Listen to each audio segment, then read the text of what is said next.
Hello everyone! Hello! Blessed everyone! Ayan, so sobrang tagal na po na hindi nakakalabas ang anak ko. Ayan, mamamasyal po kami sa Isabel kasi meron pong lightning doon. Meron po siyang pasyalan para sa mga bata. Ang ano nila is Isabel Land. Kasi nandito kami sa Isabel Leyte. Ayan po, papunta pa lang kami. 5:30 kami umalis ng bahay, madilim na siya.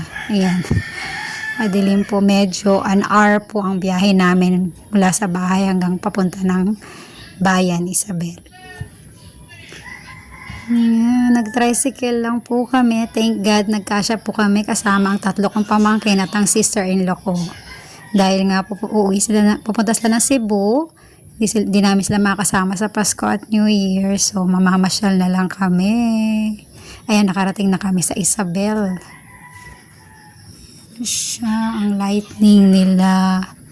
Kaso si Seth, medyo na-overwhelmed siya. Ayaw niyang bumaba sa tricycle.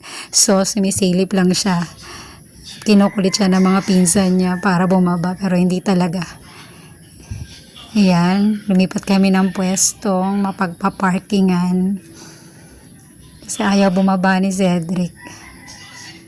Medyo overwhelming kasi siya dahil matagal na siyang hindi nakakapasyal. Pero at least naupo lang siya. Hindi na kami nagtakbo-takbo. Usually kasi pag ganyan tatakbo talaga siya. Hindi talaga po siya bumaba.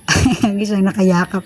Ako na lang ang nagkuha ng mga picture or video sa Isabel Land. Ayan, si Mickey Mouse, Minnie Mouse. Hindi nga lang ako nakapasok sa loob dahil bumabalik ako sa tricycle. Baka may biglang bumaba si Seth. Ayan, pinapasyal ko na lang yung mga pamangkin ko. Sabi ko sa sister-in-law ko na ipasyal na lang niya ang mga bata.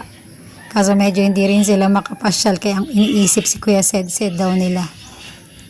Ayan. Maganda naman siya.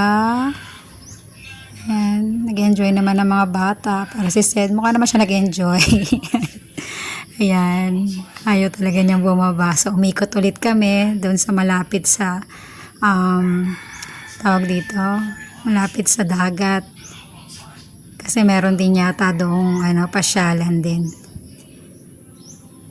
Ayan, umikot kami. Ang gaganda ng mga ilaw at mga bata nag-enjoy talaga kasi bihira lang din talaga yung ganon. Kahit malayo, at least ma-enjoy man lang ng mga bata, lalo na si Sed. Ayan, umikot kami. Kain kami ng panibagong spot. Ayan.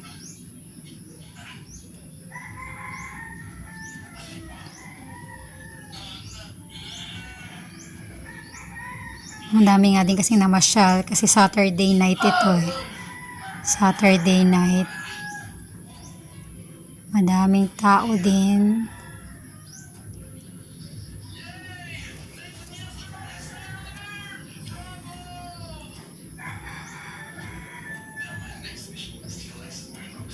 Ayan, malapit na kami sa Pantalan, yung malapit sa dagat. Kapag patawid dagat, ang sasakyan mo naman is papuntang Pantalan. Ikot kami dyan. Yan ang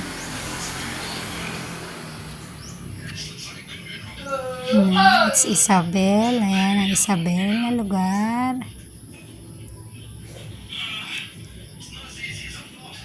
Ayan siya. May mga madilim na part talaga. Wala din kasi akong dalang light.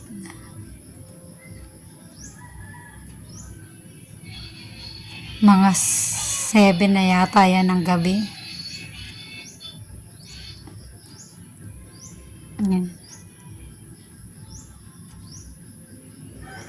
Pero si Seth kasi nag-i-enjoy kapag tumatakbo ang sasakyan. Mas gusto niya yung ganyan lang, road trip lang. Ayan, nakikita niya yung mga paligid niya. Ayan, dumating na kami yan sa Pantalan. Sa kabilang part, yun yung sakayan ng mga patawid dagat.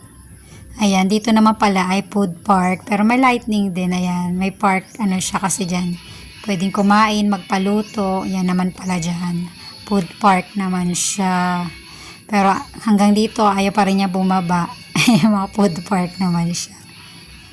Ayaw pa din niya bumaba dyan. So, decide na ako umuwi na.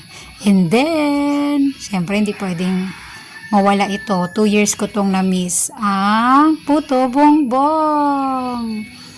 That's a special puto bongbong. Grabe, sarap. Sarap. Yan ang aking pasalubong kay Lola at Lolo at para sa sarili ko. Bye everyone. Thank you.